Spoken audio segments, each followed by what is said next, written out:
The BBC doesn't like to make apologies, especially when it comes to its coverage of Israel. But I think this time, what else could they do? They literally said the opposite of the truth. An American newsreader, confusingly for the British Broadcasting Corporation, read out a scripted report that claimed the IDF was in Shifa Hospital in Gaza, targeting people, including medical teams and Arab speakers.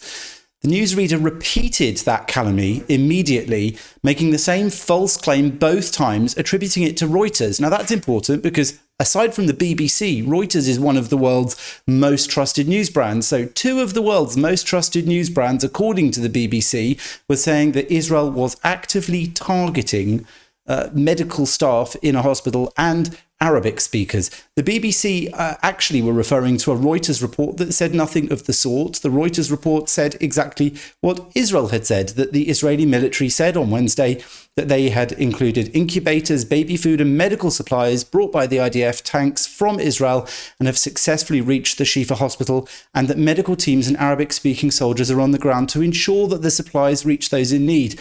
So this was monumentally embarrassing, not just for the BBC, but I think for Britain. This is the British Broadcasting Corporation spreading untruths, spreading the opposite of the truth. Of course they had to make that apology.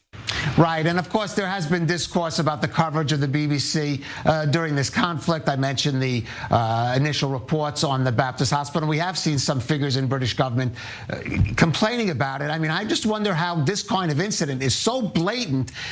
I said before, it's almost beyond the parody of the BBC that was broadcast on an Israeli comedy show, may impact on the discourse that nobody in the BBC even thought it picked up in it, and saying, how could this item possibly be correct?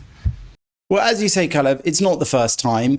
Only a few weeks ago, the BBC had an actual correspondent, John Donaldson, in Israel, claiming on air that Israel was most likely to be responsible for the bombing of Al-Ali Hospital in Gaza, when the reality was that the car park of the hospital had been struck by a Palestinian Islamic Jihad rocket aimed for Israeli civilians, but it fell short. He actually said that judging from the size of the impact and the scale of what had happened, it was hard to believe anything else could have been responsible, when in actual fact, that's the very clue that gave away that it wasn't an Israeli strike. It was most likely a Palestinian Islamic Jihad rocket that had misfired, showing, again, not just incorrect information, but a lack of knowledge of how these things look. Anyone else who's reported on these issues for years and years and years can tell the difference between the two kinds of strike. The BBC, I think, is showing itself, and this is how many are seeing it here in Britain, especially in the Jewish community, as being increasingly misguided and ignorant when it comes to actually reporting what's going on in Israel. I think that the problem is that many people still don't realise that. And so for many people in Britain and around the world, it is still a highly trusted source for news. If it's said on the BBC, they think it must be true. And that, of course, means that they are partially responsible for the wave of anti-Semitism that's going on across Britain and elsewhere in the world, because it has international reach. If the BBC is saying that Israel is responsible for acts which it is not responsible for, it's understandable if well-meaning people around the world then go on to protest against Israel for these terrible things that it has been said to have done, even when they're not true. So I think that there is rising pressure on the BBC to deal with this in a different way. They recently sent a top executive actually to meet members of the Jewish community in a sort of open forum, and he admitted they'd made mistakes. But they keep saying that these things are the result of the fog of war or reporting quickly and they're changed shortly afterwards. I think that is the sort of excuse that many people feel they can only get away with once. Once is a mistake, twice looks like a habit.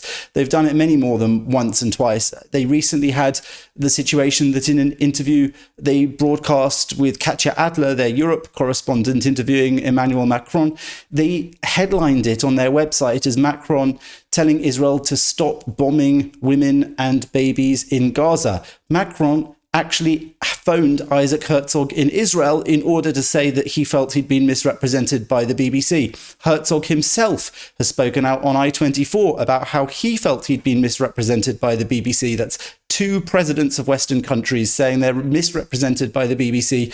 Herzog said he spoke at length in an interview, and it was edited down to 6 minutes with essential parts cut. The BBC definitely seems to have a recurring Israel problem to anyone who's looking at this cold and hard and doesn't necessarily have a dog in the fight.